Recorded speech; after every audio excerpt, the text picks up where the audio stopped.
tire wear as it is fuel. Oftentimes more on tire wear. What about here traditionally in the past? Traditionally more fuel. That's what I thought. Yeah. But you never know. That is more likely to change year to year than the fuel. Yes, for sure. I mean, there are constantly little tweaks to the tires, and if there are, in fact, some new compounds or constructions brought this year from last year, that's going to be new for everyone, and no one knows how they're going to perform yet. That's kind of the stuff you're trying to figure out right now as a race team. But like I said, some of the teams that are having issues over practice, when you just start a car full, run it for the full stint, sometimes those tires will hold on better. That's what they're designed to do. They're not really designed to start and stop as you do in practice. They cool down, they heat back up. Those heat cycles can have some adverse effects. So these teams, they really need to just get those runs done. Even if the balance isn't great, tell your driver to stick with it, make whatever adjustments you can to the tools in the car, and just try to get that honest full run in. Kirkwood, we saw there, 2:23.6 last lap. VK 2:19.8 was with him last lap.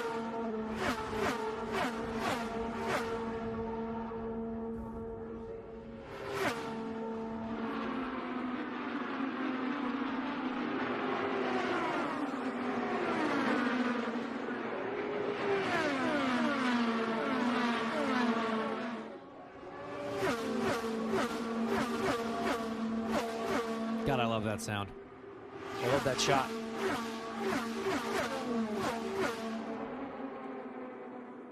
It's always fun seeing which driver is going to flirt with the wall the most. No surprise, Pato O'Ward was the closest one on that last shot.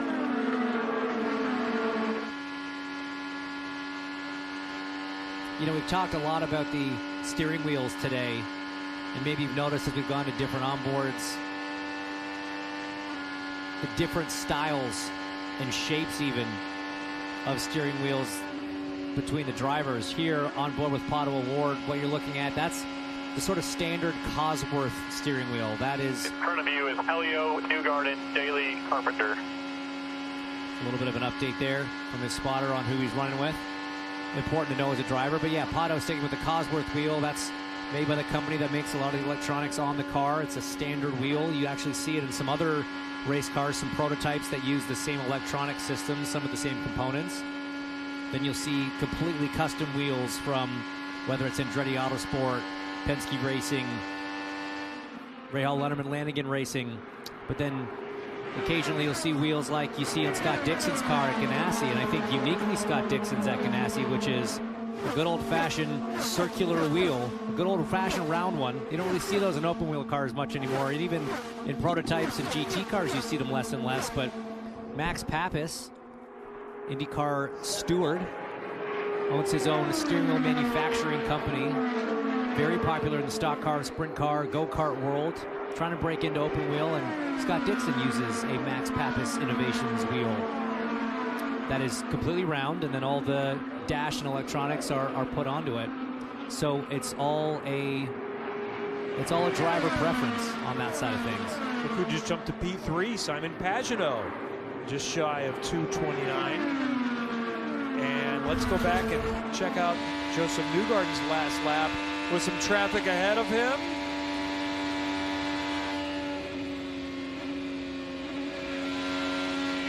Clear high. No big dramas, everybody playing nice there. Yeah, whenever you see cars fan out three wide, you have to worry a little bit. And that's heads up from Ed Carpenter and his spotter there. So Ed's letting Connor go by. Ed's spotter's up there saying, hey, look, Joseph's got to run. He's coming with him. It's not one car, it's two. And Ed knows to just hold that turn in off a fraction longer to let the number 2 of Joseph Newgarden go by before he falls in line. The spotter probably saying something like clear behind the 2. So as soon as Joseph's clear of Ed's front wing, he knows he can fall into line. That sort of communication, that back and forth is just so crucial in these tight quarters racing.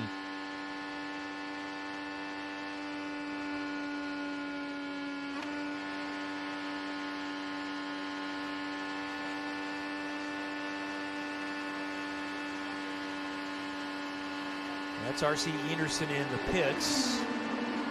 One of those. So he's done another run since we last saw him and jumped up to 2:21.6 on a run, but that's still not bettering his best time of the day. So I'll be interested to hear from them at the end of the day or before we get on track tomorrow about where they're at.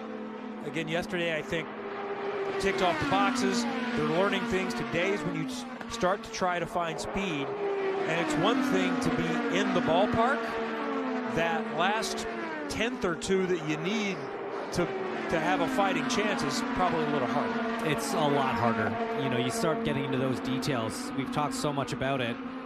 Having every little piece in place. Ooh, bit of a good move there for Connor. A little bit late of a pullout, but Joseph saw him coming. Not sure Joseph would have the same courtesy on a race day late in the show. So I think this is so cool right here with Connor Daly and Joseph Newgarden swapping, I know this is practice, but swapping spots at Indianapolis 500 practice 15 years after they were running together in go-karts at Newcastle Motorsports Park. We talk about Kenan and Elio growing up together, and here they are as Indy 500 winners. And these two kids grew up together and have made a career in motorsport when it was a long shot. Yeah, Connor's dad was a driver, but that's not handed to you. No. And Joseph's family, not from the racing business at all, and both of their families had to go find the funding and win to make it work. I love that. And they both went from Newcastle Motorsports Park outside of Indianapolis over to Europe, took a stab at the Formula One world before coming back to North America, and both having great careers here in the IndyCar series. It is fun to watch how young drivers who race together grow up, where they end up. Both were a part of Jeremy Shaw's Team USA scholarship program the same year. We'll have to count that up. I bet there's a half a dozen in this field. Kyle Kirkwood, I know, is one. Some of the owners have done that as well. All right, let's check in with the Rahal Letterman Lanigan camp as we watch Graham Rahal in his United Rentals car and listen to some radio from a few moments ago. Yeah, they just out-accelerate me by a mile. Copy that. Yeah, I mean, I'm pretty flat, just way too slow. Lots of understeer traffic, too. You know, a little too far left on the jacker, but we just don't accelerate to them like they do. And back to what you said earlier, a little bit of uh-oh. Yeah, he's complaining of a little bit of understeer, but he's saying that he's flat and he's just getting out accelerated. We talked about this earlier today. It's that suck up effect. You know, you can get a decent balance in the car. You can feel like you're at a good distance, mid-corner, flat on the throttle, but once you come off of the corner onto one of the straights, you just don't pull up to the car in front. And that's usually just some inherent draggy characteristic in your car. And it's so frustrating as a driver. You think you timed it right. You think you've got that good gap. You keep your foot on the throttle through 2 and 4, just like Rinus VK's done here against Alexander Rossi. VK backing out of that one. He for sure had the momentum to get there if he wanted, but he was just trying to sit there and get a little bit more running in dirty air. And meanwhile, down on pit lane, a little more information on R.C. Anderson in the 50. Dylan. So Hinch, as you kind of speculated with that near close call with Pato, RC did just kind of back out of the throttle because he was fearing that the pack was going to catch him in a bad spot in the corner, but then he did kind of dive to pit lane, and I understand, I guess his spotter in turn 1, who's Spencer Pigot, by the way, got stepped on, got walked on the radio. Somebody else was trying to talk to RC while Spencer was also trying to talk to RC, so RC never heard Spencer's spotting, which is what led to that near collision. So just kind of a little bit of a breakdown there as far as why that happened and what happened, but obviously still glad that everything didn't go as badly as it could have there, and RC is getting ready to go back out. Let's see it again, and this brings up an interesting thought I've had before, and I've heard of this circumstance. It seems like the spotter should override the pit wall talking. Absolutely. 100% has to for that exact situation. The spotter is the eyes in the sky that's trying to prevent accidents and incidents. And so, yeah, I mean, my apologies to Spencer Pigot for saying that maybe he wasn't calling it. If he was on the button trying to say it, I mean, that would have been just as much of a surprise for RC as it was for Pato O'Ward when he got there. But it just showed, and maybe different radio systems and different teams do have that sort of priority set. I'm not sure. Do I remember Will Power, who we're seeing there, have an incident at one point where that was kind of what was said after the fact, that he didn't get the call because the pit wall was talking to him. So it has happened.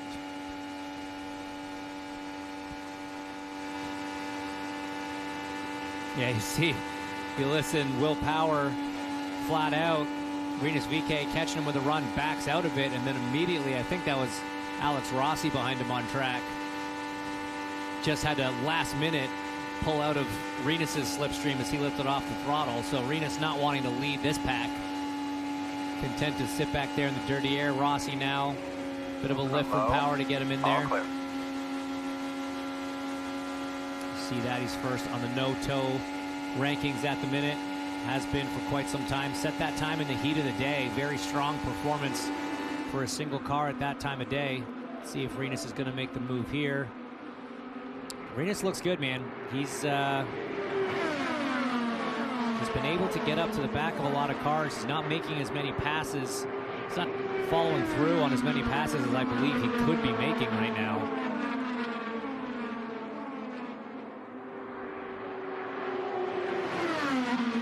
Alex Rossi letting him go there. And again, another quick month for him. 223.9, third on the no-toe.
Look at the confusion and consternation on the face of Joseph Newgarden, just staring back at his race car, thinking, huh, why are my teammates 1-2 on the no-toe and I'm only 4th on the no-toe?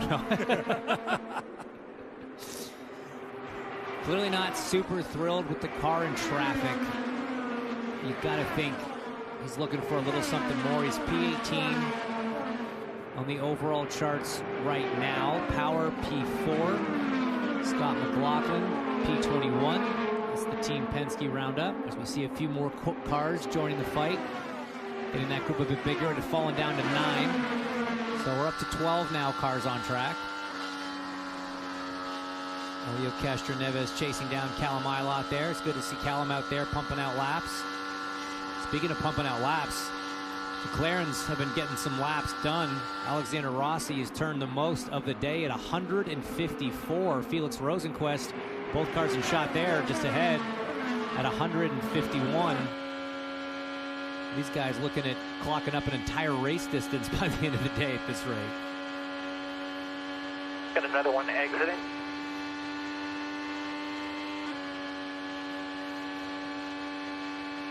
It's a new spotter on Alexander Rossi's car this year as he switched teams, having spent the first half-decade plus of his career with Andretti Autosport in the same spotter in his ear. It's another team member that you've got to just get to know. You've got to get to understand each other's language, what makes each other tick. You have to have a lot of trust in one another. That spotter position just so crucially important on these big ovals.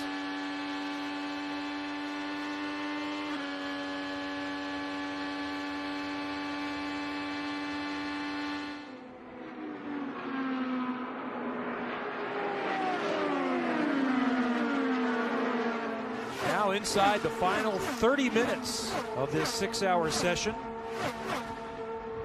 Home stretch, so to speak, dare I say.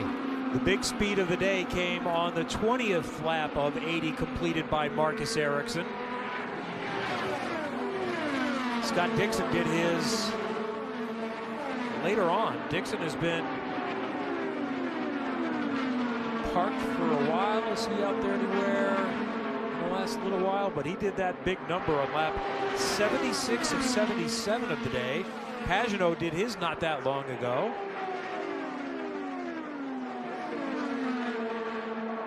Power not all that long ago either, 71 of 85. And Herta as well did his just in the last little bit. So there could be some more shuffling on the leaderboard before we're done.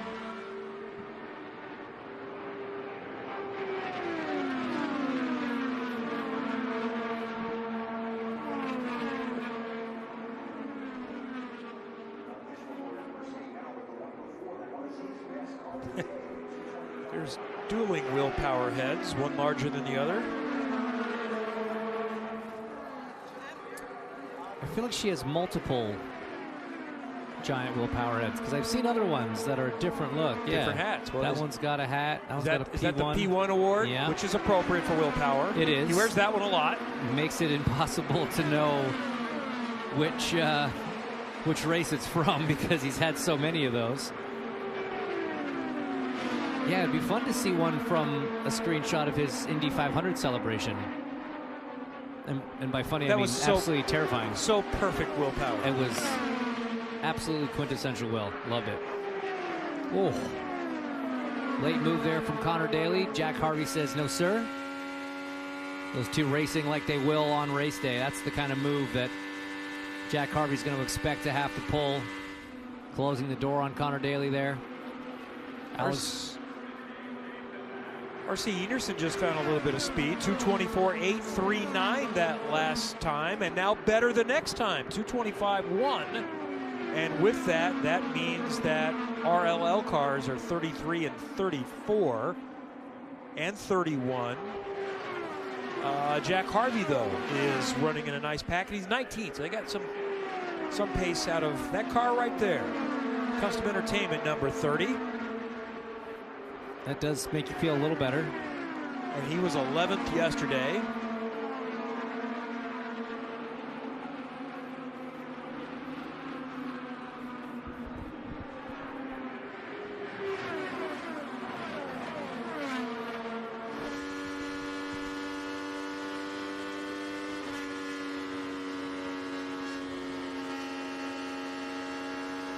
So by 4.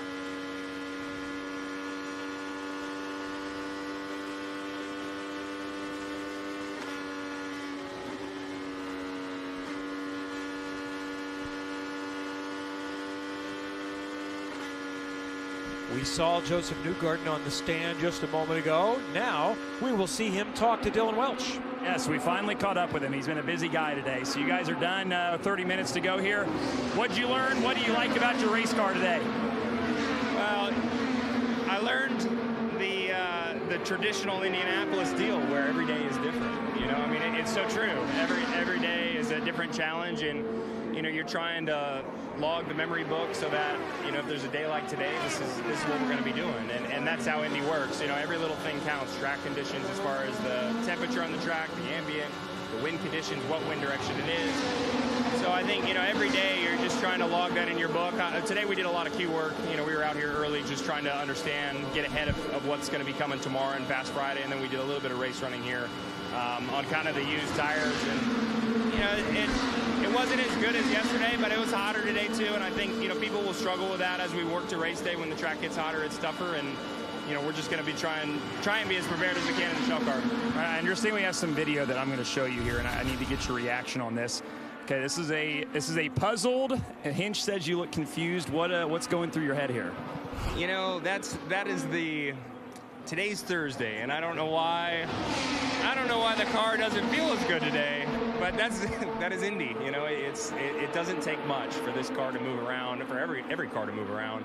And, you know, it keeps you on your toes. The 1 minute you feel good, and you feel like, I got it. No, just wait, it turns. But I overall, you know, it's been fun to be back. I've been trying to, you know, take it easy today, and this month, really, it's a long grind. But yeah, just trying to figure out this afternoon. The car was very, very different for us. All right, thank you, Joseph. Good, honest, and I think accurate answer there by Joseph Newgarden. Yeah, and that's Indy, man. I mean, that's part of the challenge of this place. It can be so confusing because one day or even one morning, everything will be fine, car will feel good, pace will be there, then nothing fundamentally changes, yet you go out again and something doesn't feel right. You're not sure why. You maybe go back on a change that you didn't like, but the car doesn't feel as good as it did before the change. You put a car away on Wednesday night, that feels great. You come out Thursday morning and it feels evil. It's just the nature of this racetrack, such as the sensitivity that these cars have to the different conditions. So it's not an unknown feeling at this place at all. And Joseph Newgarden just having to deal with a little bit of that, but experienced driver and experienced team, I'm sure they'll get on top of it. And then tell me about the emotions and the angst and the pressure when you're someone like Joseph Newgarden. He's a two-time champion. He's one of the greatest drivers that we've seen in the last 25 years and moving up the all-time charts, and he's had some success here, but when you spend some time with Team Penske, you are expected to win the Indianapolis 500, and he expects himself in these cars to win the Indianapolis 500. That's got to be difficult. It is, for sure. I mean, yeah, you put that pressure on yourself as a driver. You know, Joseph, one of the most intense guys in the paddock, and he wants to win every race, but especially this one. He's a two-time champion. He's won, I don't know, 24 races, whatever it is, 30 races now. And this is kind of the one big thing left for him to claim. And, you know, in his tenure at Penske since 2017, you know, Power won the race in 18, Pagenaud won it in 19. Scott McLaughlin obviously hasn't won it yet, but he's watched two teammates do it in his time there. That's going to be frustrating as a driver. So he's as equipped as anyone. He's as able as anyone. It just hasn't gone his way here. Now, I would hope he realizes and maybe spins it for himself, because I think this is accurate too. The last 3 years, they have not had winning cars. For sure. So yes, he's looking at, yeah, I've been in the race 11 times and haven't won it, and have done whatever the last 6 with Team Penske. But the last 3 years, no one with Team Penske, with Indy 500 winning or championship teammates, have come close to winning the race. Pagenaud made a big run forward from the back to closer to the front his last year with the team, I believe, but not so much lately. And it starts with qualifying. Last 3 years for Newgarden, 13th, 21st, and 14th. Now, I like stats. I don't love bringing up stats that aren't positive, but this one was talked about earlier in the week, and so I feel compelled to mention it while we have this conversation and we see a little three-wide action there with the two Meyer-Shank cars and Romain Grosjean. But we talked about Tony Kanaan finally winning this race on his 12th attempt. This, you know, Will Power did it on his 11th. This will be Joseph's 12th attempt. Only one driver has won the race after more attempts than that. 13 is the record. 1957, Sam Hanks. So I'm not saying if he doesn't win in the next 2 years, he never will. I'm just saying he'll be breaking some records. Yeah. But think, I mean, nobody would have thought it was going to take Tony Kanaan. If you had said to some fan in the mid-2000s it's going to take Tony Kanaan 12 tries to win the Indy 500, you'd have called him crazy. The amount that he ran up front, how competitive he was in this event over the years. It's just Indy. 26 wins, 2 championships. And the question would be how, if you don't win it, whether it's Joseph Newgarden or anyone else, if you've had similar accolades, but you don't, for whatever reason, bad luck, whatever it is, don't win this race. How are you assessing that? Goes with you to the grave. Yeah. It's just, it shouldn't. you know, you can stand back objectively and say it shouldn't, but it's what drivers are like. They're always going to look at what they didn't accomplish, not what they did. That's what a competitive person does. What stone was left unturned? What opportunity did you miss? And I know that would just absolutely eat at him if he never did get it. And one of the things statistically working against him, as it's been pointed out to me, is that he's American. And in the 2000s, you know, we've had 22 Indy 500s, only 4 American winners. Can you name them? Rossi, Hunter-Reay, Cornish. Tell me, am I going recent or back in the early 2000s? Buddy Rice. Yep. Okay. So there's your 4 in the last 22 starts here at the Speedway. So, well, I mean, it doesn't matter. I'm just, you know, these are just I will numbers. say this. I don't wager. I still would wager a decent amount of money on a 500 win before Joseph Newgarden is 100%. going to win this race. Correct. I would join you. I would top up the tank because on his job is not in jeopardy, regardless of what happens this year. And eventually, if not this year, if not next year, Team Penske is going to be the dominant force again in the very near future. And I've harped on this a lot, but to me, it's the most fascinating thing coming into this month. Team Penske has not been awesome the last 3 years, and I have to feel like that is going to change. But they're fighting against 3 other teams that have been awesome and are trying to get awesomer. If that's not a word, and it's not. It sure is. But no, it ebbs and flows, right? We saw it with Andretti Autosport in sort of the early 2010s to mid 2010s. Now we're kind of seeing a Chip Ganassi Racing resurgence with pace, even if it isn't necessarily always with bringing home the victory. They've certainly been the team to beat the last few years. It just goes in cycles, and Penske will have this. And like I said, they won back-to-back races in 18 and 19, and they had won before that in 15. So they've had their time for sure. Many times, 18 times, they've been winners of this race. Roger Penske has more baby Borgs than most of the other team owners on the field today combined. All right, we'll continue to watch the final 20 minutes of practice, and we saw that near miss for Pato Award with R.C. Enerson coming onto the track off of the pit lane. Dylan has Pato. Let's just get his reaction. I'm sure we watched your hands move, obviously, very quickly as he came around the outside of you. But I guess just take us behind the wheel of your car and what you felt and saw there. Like, yeah. I guess, I mean, I'm sure he didn't do it on purpose. But yeah, that was definitely a close one. Man, I don't know what to say. I mean, I was exiting pit lane. I was definitely not expecting that. I think the guys on track need to, you know, you obviously need to yield to whoever's going to be in pit lane. I was already clear of the white wall, so he must have seen me. I know these oval cars don't stop well at all, but that could have been nasty for sure.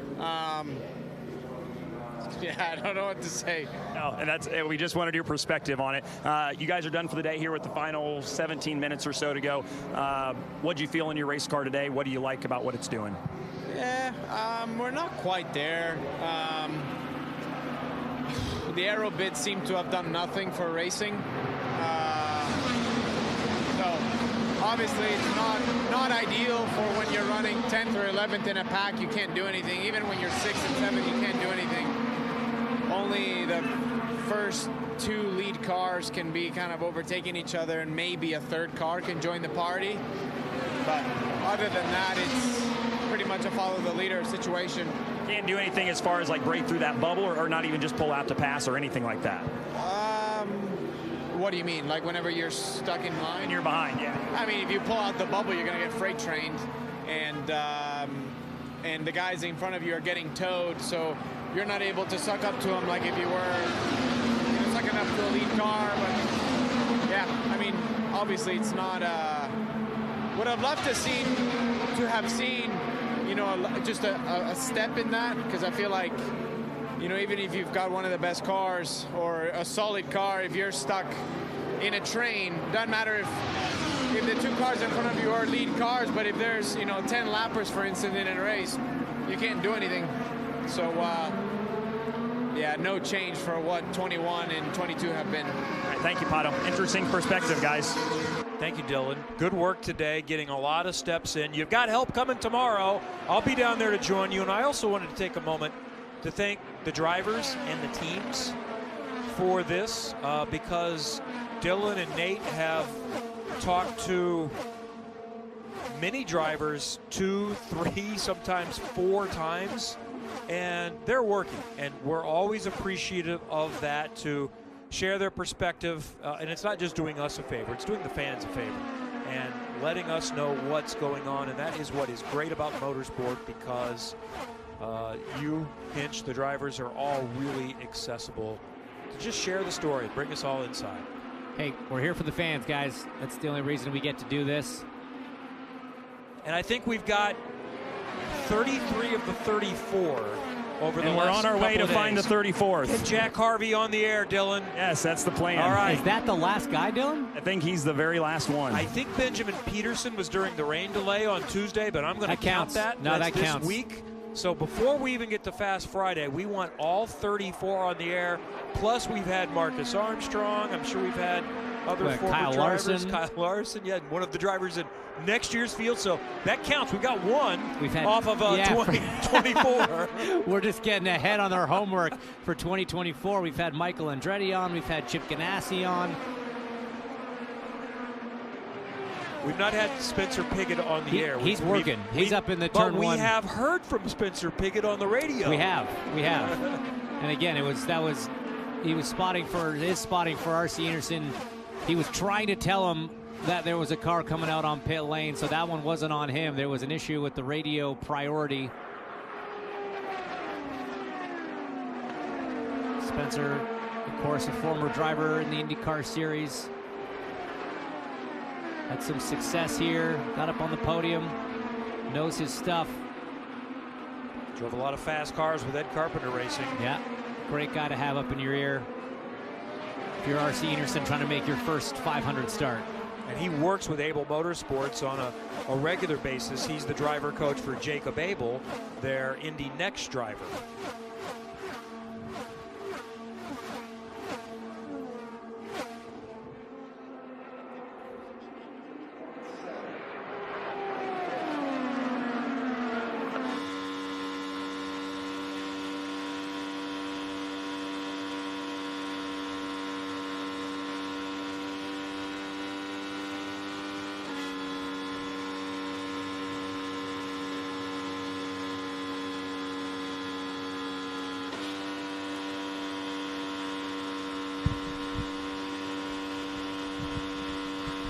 Took a peek on one of the monitors we have of the no-tow report. Will Power is still first, 224.283. But Santino Ferrucci is listed second. That's new, is it not? 224.2. He's had a big number earlier in the day with a tow and generally been in the top 10. I don't know how you'd find a clean lap here in the last hour. I'm a bit surprised. He just did another lap at 224.6, but very, very clearly in the tow of Ryan Hunter-Reay. So, yeah, I'm not sure. I'm not sure if that happened before he caught Ryan. Maybe it was a case where he had some draft, but the car pulled out, or he pulled out from that car and passed it before he crossed the line, so there wasn't anyone else in front of him at the line. Sometimes that happens. Hunter-Reay, though, just came out on track and just finished a warm-up lap. So that's notable. Yeah, very much so. If that's a legit time. Real. The Foyt cars, or at least one of the two, is looking good. And I think Benjamin Peterson just jumped up. He was near the bottom, I think, not that long ago, and he's 25th overall on the speed chart. Yeah, 13th on the no-tow.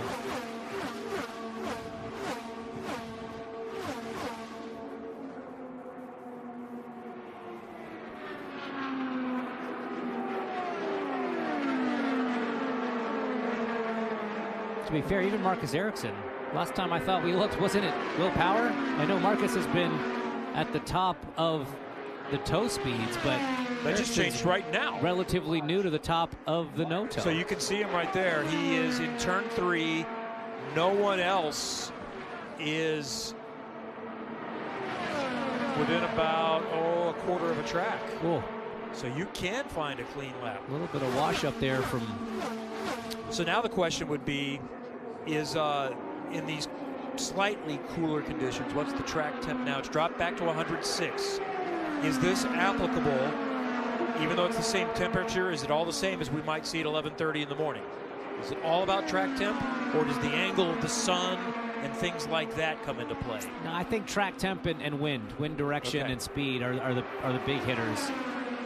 If air temperature stays relatively similar, which I think it's going to be cooler. I think we're going to see about 10 degrees cooler ambient and probably about that on track temp. Track temp's fallen, call it 10 degrees from the peak of the day.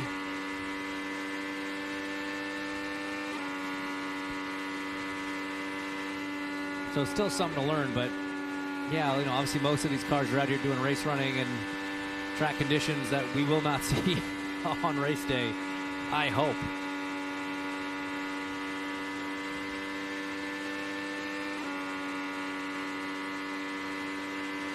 Yeah, to get 106-degree track temp, you need temperatures in the middle of the day in the sunshine, probably in the upper 60s. Maybe even less than that, Maybe to be less honest. than that? Yeah. I'd be okay with that. Well, I'm going to vote for sunny at 72. That would be great. It'd be great for the drivers in the cars. It'd be great for the fans in the stands, the crews on pit lane. So the cars operate better at those temps. And in theory, the racing is better. Is there something to be said, the more challenging it is, that some guys have it right and some have it wrong when it gets hot and slick? It's more likely that it's tougher to pass.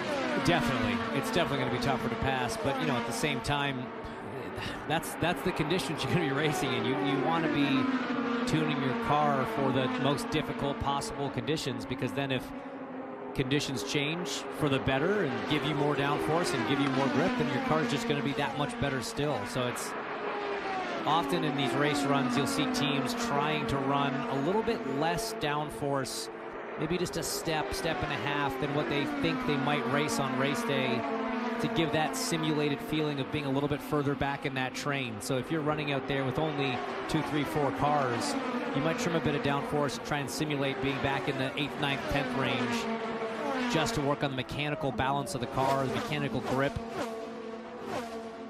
It's something that teams often do on days like this, testing all sorts of different downforce levels.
Let's do a little check-in on team-by-team performance throughout the day. I suspect we should probably start with the team who has dominated the charts for the first couple of days, Chip Ganassi Racing and their Hondas. Pretty simple to find them when you scroll mentally through the pylon. You see 1, 2, 7, and 9. Not 4 in the top 6, just 4 in the top 9. Slackers. They'll put their thinking caps on and go back and do it again tomorrow. They are hooked up. They're fine. We can move on. But as Newgarden said, I'm quite certain they're not set. They're going to continue to work. And tomorrow is a totally different configuration. So there's nothing guaranteed. And they won't feel confident until they see what the car does. Well, they won't feel confident until it's qualified and they're all four in the first 3 rows. But even more than that, you're racing your teammates at that point. So yeah, you can sleep well at night knowing you're in a good car, but now you're sleeping with one eye open because the guy in the stall next to you is your biggest competition. Yep. Let's check in with Andretti Autosport, another Honda group. Kind of what we saw yesterday. Herta and Kirkwood seem a little bit happier with their race cars, both in single lap speed and in traffic. You see Grosjean and DiFrancesco down there in 25th and 28th. Neither guy, when I spoke to them, was certainly Devlin this morning. I spoke to one of the team members for Andretti as well about Grosjean's situation. Just not as happy with the car as they were at the end of the open test back here in April. So still some work to do for half the team. Marco Andretti, he knows what he's doing. He knows how to get around this place, sort of in midfield, but he sounded confident when I spoke to him this morning. Let's check in on Team Penske now, where they're at. And 2 stories for this. So you have the overall chart, 4th, 20th, and 24th. Noto report. Power is 2nd. McLaughlin is 4th, and it only shows the top 5 for us. I think Joseph was right up there as well. I think so, 0.3 of a mile an hour behind Scott. So interesting to see how this shakes out tomorrow for this group once the power goes up. That's Penske Racing. How about Rahal, Letterman, Lanigan? They have just made some moves, so this has changed since we started this little process where they held down 32nd, 33rd, and 34th, so I will say that's progress. And Graham Rahal just jumped up from the back to about where he finished yesterday. 13th yesterday, 12th today. Jack Harvey has been in the low teens a lot of the day. He's at 21st. And you've got Lundgaard, 27th, who has just moved up again recently, and Catherine Legg is the slowest of the 34. Ed Carpenter Racing, they've certainly been fast in the no-tow reports for much of the 2 days. They don't show in the top 5 right now. Connor Daly has the quickest pace. Renus VK and Ed Carpenter 30th and 31st. I still feel like they're likely in pretty good shape, just for history. It's surprising they're that far down. I know they did spend a lot of time at the front of the train. They did that group run with just really VK and Carpenter, maybe 1 or 2 other cars earlier in the day, in that heat of the day, getting that full tanks run sorted.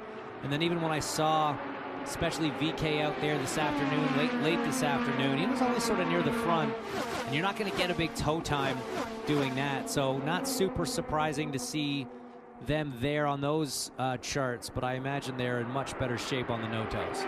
How about Dale Coyne Racing? There's David Malukas and the DCR with HMD trucking entry.